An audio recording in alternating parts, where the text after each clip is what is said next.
ST वर्ग के लोग। देखिए, मैंने जिस दिन ये ऑर्डर आया था उसी दिन अपना पक्ष रख दिया था।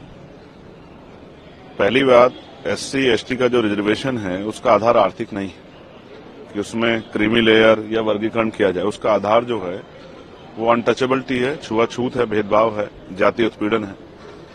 तो सर्वोच्च न्यायालय को हमारी फिक्र, ये बहुत अच्छी बात है, लेकिन सर्वोच्च न्यायालय को सबसे पहले उन्हीं के ऑर्डर के अकॉर्डिंग जातिगत जनगणना करानी पड़ेगी, फिर उसके आंकड़े जुटाने पड़ेंगे, उसके आर्थिक आंकड़े भी जो है जारी करने पड़ेंगे, तभी वो इस सब चीजों कर सकती है।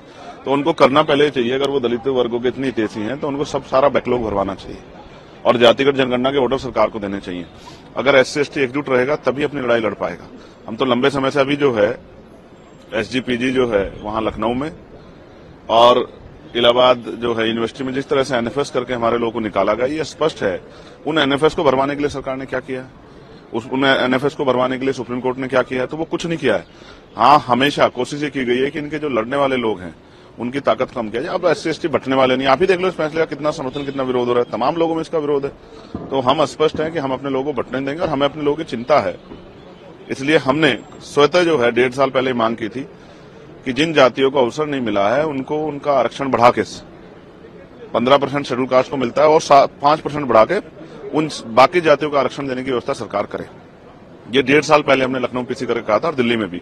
और जो ओबीसी की वैसी जाति है उनको भी जो है 15% अलग से रिजर्वेशन देने का काम जो है 27% से अतिरिक्त सरकार करे, लेकिन कहां सुना, सुप्रीम कोर्ट ने भी नहीं सुना।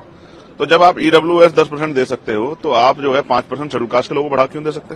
तो मेरा मत तो ये है कि 100% रिजर्वेशन 2% सरकारी नौकरी में कर देना चाहिए। 98% प्राइवेट सेक्टर है, 2% सरकारी नौकरी में 100% रिजर्वेशन होगा, तो इसकी इतनी संख्या उसको आधार पर उसको मिलना चाहिए। हम सहमत है, हमारे भाइयों को कुछ मिलेगा तो हम तो आगे बढ़कर उनका स्वागत करेंगे। लेकिन अगर कोई साजिश करके, कोई षड्यंत्र करके हमारे अधिकारों को लूटने काम किया, छीनने का, तो ये हम बर्दाश्त नहीं करेंगे, डाका नहीं बर्दाश्त करेंगे अपने हकों पे।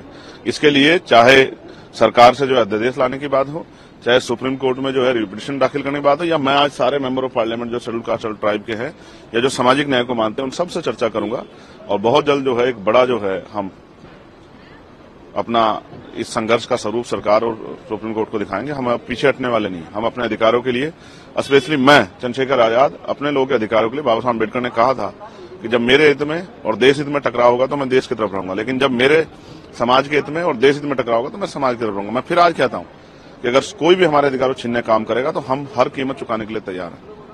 मैं अपने समुदाय के साथ खड़ा हूं, उनको ना बटने दूंगा, ना उनके अधिकार में कटौती होने दूंगा।